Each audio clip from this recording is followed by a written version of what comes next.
Today is the 53rd anniversary of the nationalization of the major banks in India, 1969, by Mrs. Gandhi, by Mrs. Indira Gandhi, which I have often described, and I will once again assert by way of my opinion, was the biggest economic blunder that Mrs. Gandhi made. Now there are people who think differently.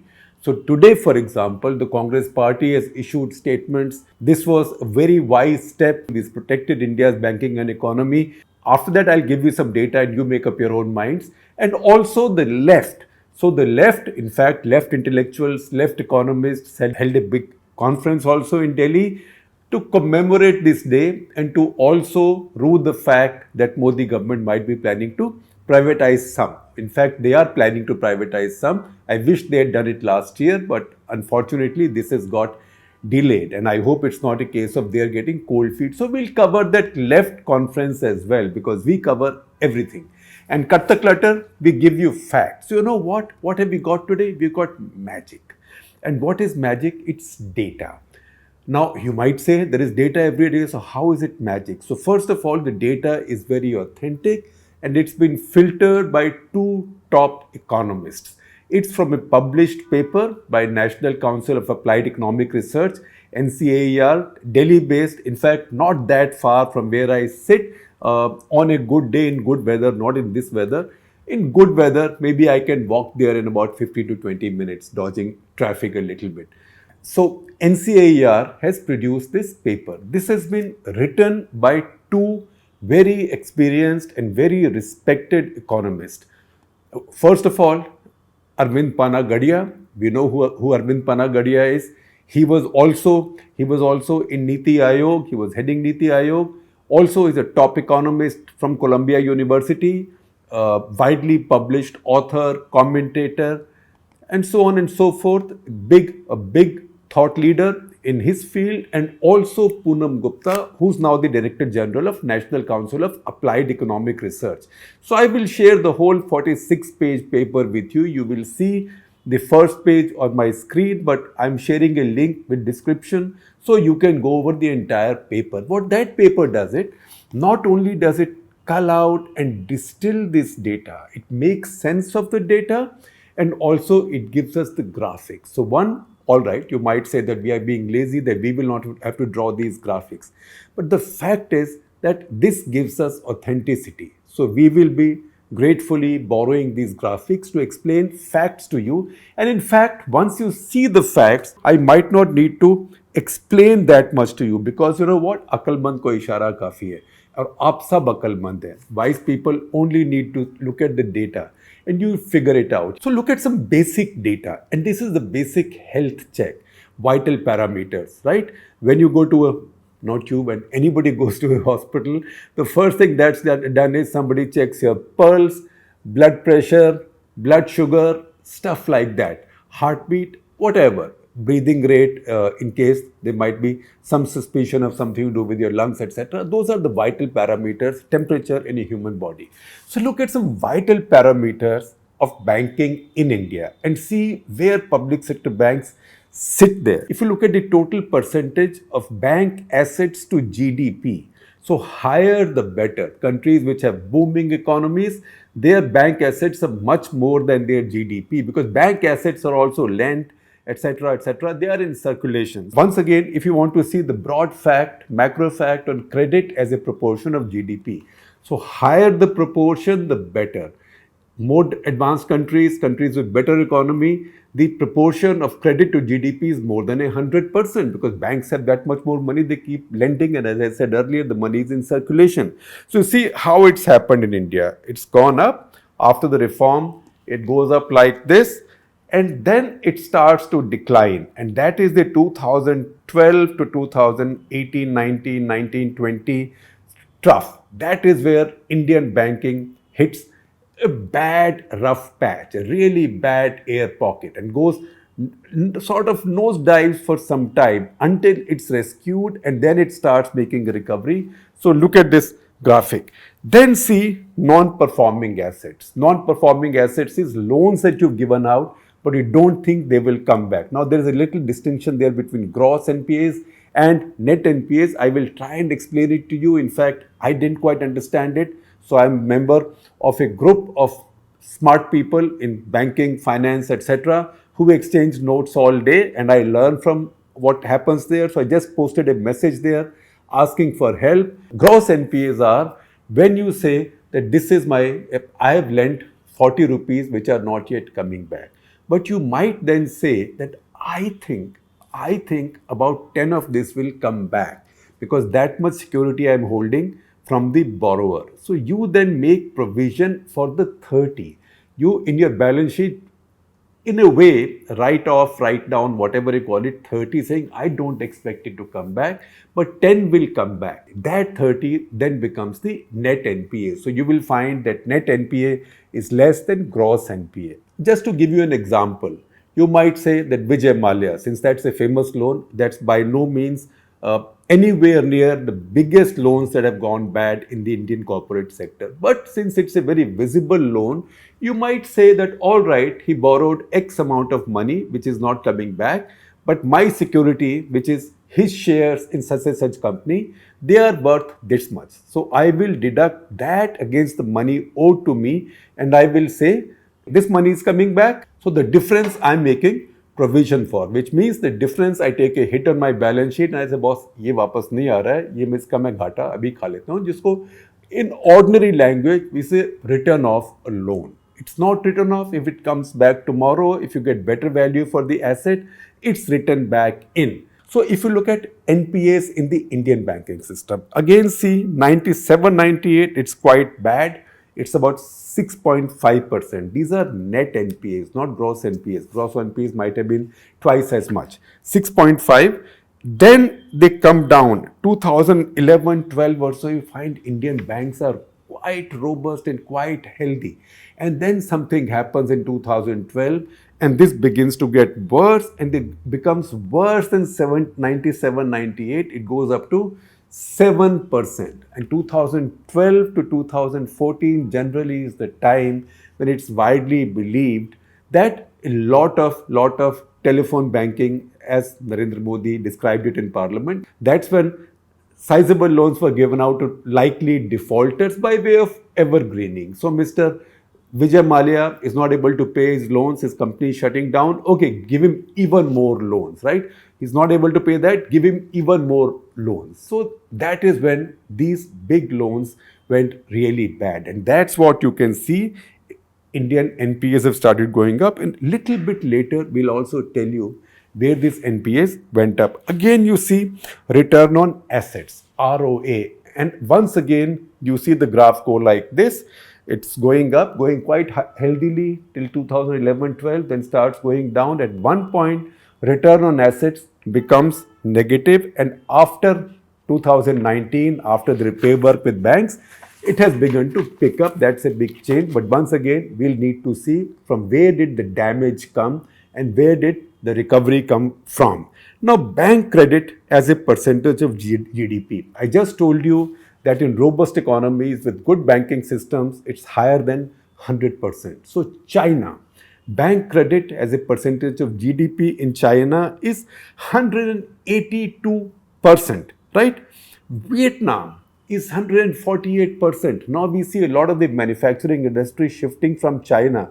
Where is it going? It's not coming to India. A lot of it's going to much littler Vietnam, and you can see Vietnam credit is much more easily available. That means financial transmission is much better. So China 182%, Vietnam 148%, Cambodia, it's a small economy but 140%, Thailand 125%, the world average, global average is 99%. So what is it in India? 55%. डूब के मर जाओ, right? If our credit to GDP ratio is less than a third of China, any surprise that our economy today is less than 1/5 the size of China, our GDP today? Say about 40 years back, we were about the same or maybe a little bit bigger than China. So this is how we have thrown a spanner in our own works. Our financial transmission is really poor. Our banking is really poor. Then you can see also some sector-wise data. And I'm taking all these charts from the Panagadia Poonam Gupta paper. So please see the sectors. There's a wide feeling that public sector banks also suffer because they are forced to give a lot more money, lot more loans to priority sector, particularly agriculture. First of all, as this paper also underlines, and we know this fact well, that RBI regulates all scheduled banks equally. So all scheduled banks have to give 40% of their lending to the priority sector. And this paper again underlines, and again it's a fact that we know from annual RBI reports and RBI data, that this 40% rule is followed quite strictly. No bank has been found violating it, at least not substantively in any case or substantially in any case. So the share of agriculture in banking loans was in 97-98. Now you're looking at a 25-year period almost, was 10.7%. Today it's 13.7%. It's gone up a little bit, but not that much. 10.7 to 13.7. See, and what is the other stereotype? अरे किसान से तो पैसा वापस लेते हैं, किसान को तो पैसा देते नहीं है, इंडस्ट्रियलिस्ट को पैसा देते हैं, Ambani, Adani. Government is just making sure that banks give only money to big industrialists. There's an eye-opener there. The share of industry in bank credit in 97-98 was 48.8%. That is almost half of all the credit in India was going to industry. Today it's down to 28%. 28%. From 48.8 to nearly 49 to 28%. Now, if this has gone down this much, and agriculture has only gone up marginally from 10 to 13, where has this loan gone? That is where we need to check out where you bought your car from, where you bought your flat from, where you bought your fridge from, where you funded your holiday. So the share of personal loans has gone up from 10.5% in 97-98 to 25.9% now. So a lot more consumers are being empowered and they are getting these loans. With these loans, they are going and buying assets. On that, they are paying taxes. And that is how India's economy has begun to boom. Because I can tell you, there was a time when all banks were mostly nationalized. Nobody will lend you money even to buy a motor vehicle. Again, if you see the number of banks, private sector banks have gone up. Public sector banks have come down over the past 3 years. And you might say, why are they coming down? Banks are not shutting down. That's because Modi government has quite wisely carried out some amalgamation or consolidation of banks. So some banks have been merged together. Again, you see the next chart. Branches. See how many more branches are private banks setting up and how few the public sector banks. So if you see this chart, you can see new branches. For new branches, private sector in this period has set up 18,150 new branches.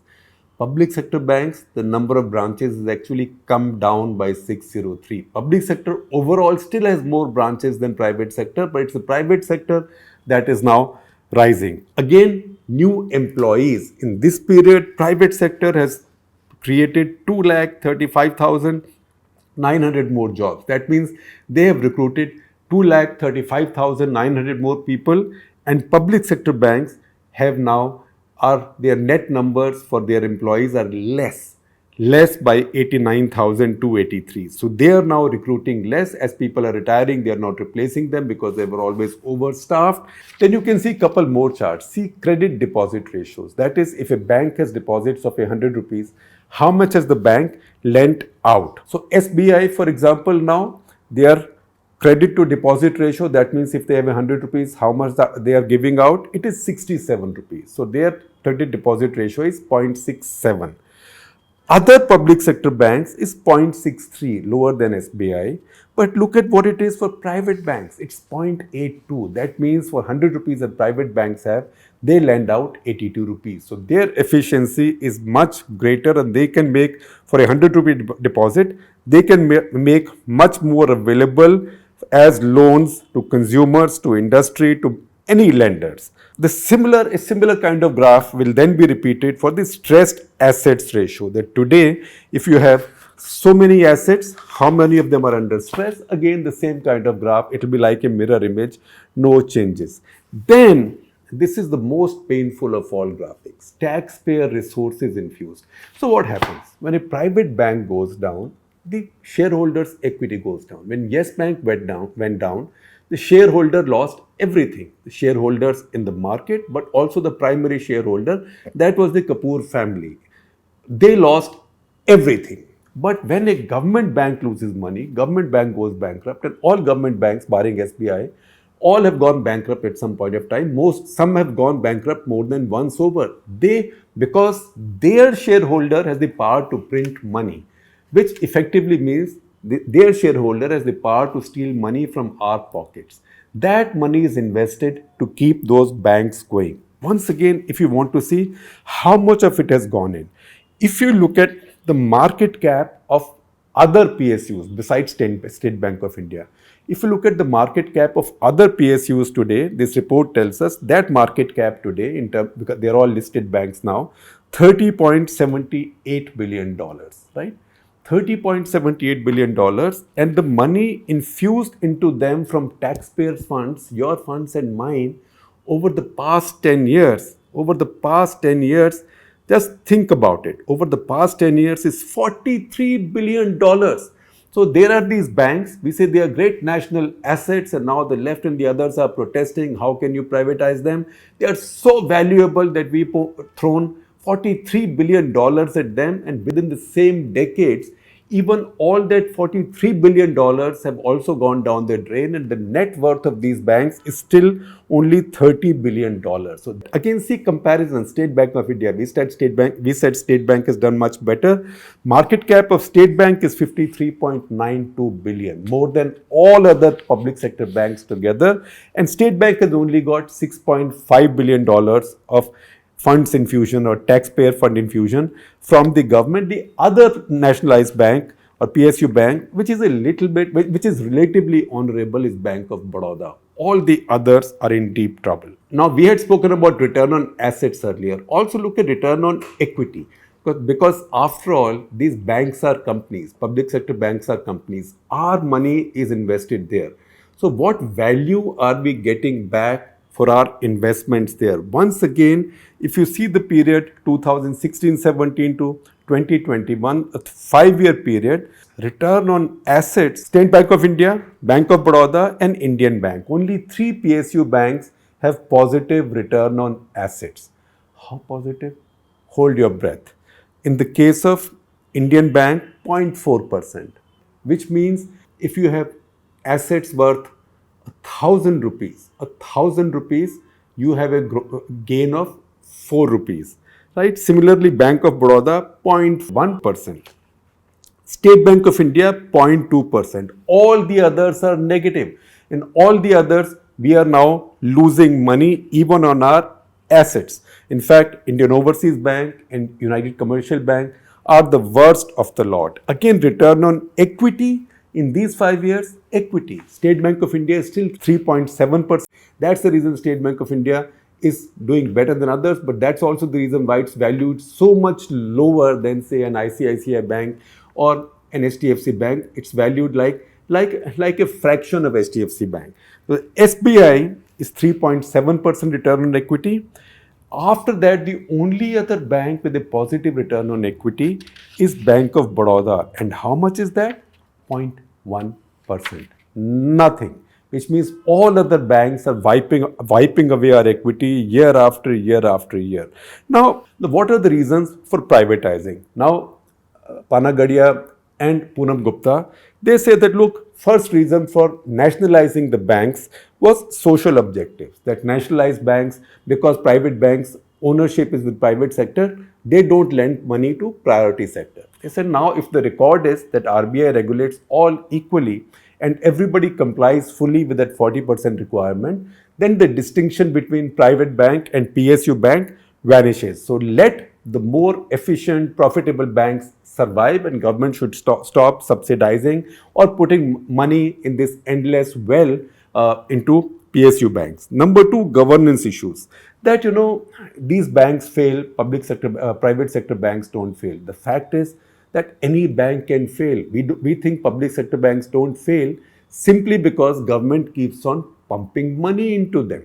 Then they say there is governance issue also with the management, that all officers in a public sector bank are exposed to anti-corruption agencies, CBI, CBC, ED, this, that. Everybody is scared of lending. So even if a loan given in good faith goes bad, somebody has to answer the CBI. That's why nobody wants to lend. And third, that while these people are so competent, they are paid very low government salaries, and private sector bank salaries are much higher on an average. And third, financial sector stability, that somehow there is a feeling that when a big crisis comes in the financial sector, like the 2008 global financial crisis, then people run towards government banks, and government banks are safe because there is a government security in the end. So the authors acknowledge that that happened, but see what's happened in the 10 years following that. In the 10 years following that, in the private banks, deposits have gone up by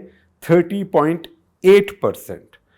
State Bank of India also has done not badly. But other PSU banks, while you might have thought intuitively that, oh, because people just had a shock that 2008 banks may fail, international banks failed, so deposits were going towards public sector banks. But what happened to non-SBI PSU banks? Their deposits actually fell by 16%, while private deposits went up by 30.8%. So if you look at all of these points, the authors argue then it's a very good idea for the government to privatize. And if the government privatize, they suggest government should get out fully. Government should get out fully. Government should keep no control. Government should leave all governance of banks to RBI only. Single regulator, they will govern banks, and let the banks then compete. Let the banks select their staff, their board members. Government should also keep the number of its members on these banks' boards to absolute minimum. And as I conclude this, there are many methods that the authors say government can use to privatize. It can be a lock, stock and barrel sale to a consortium of buyers or one buyer or whoever, and government say, and the authors say, cast your net wide, let foreigners also come and buy. Or they say where government wants to go below 50% in a bank, where government might have say 70%, they can just say over the next 4 months, on the 15th of every month, we will sell 4% of our shares and let the market discover the value of those shares. So any method the government can devise in the course of time. Now, before I let you go, I will show you 2 more graphics. First, see the share of non-performing loans in a country's overall loan. For China in 2010-11, it was 1%. 1%. For India in 2010-11, it was 2.7%, right? About 2.5 times more than China. Say Brazil was 13.5%. So Brazil was really going down the drain at that point. See 2020. China is 1.8%, from 1 to 1.8, so more but not that much more, still pretty much manageable. India has gone from 2.7 to 7.9%. That's our banking disaster. Brazil has improved from 13.5 to 2.2.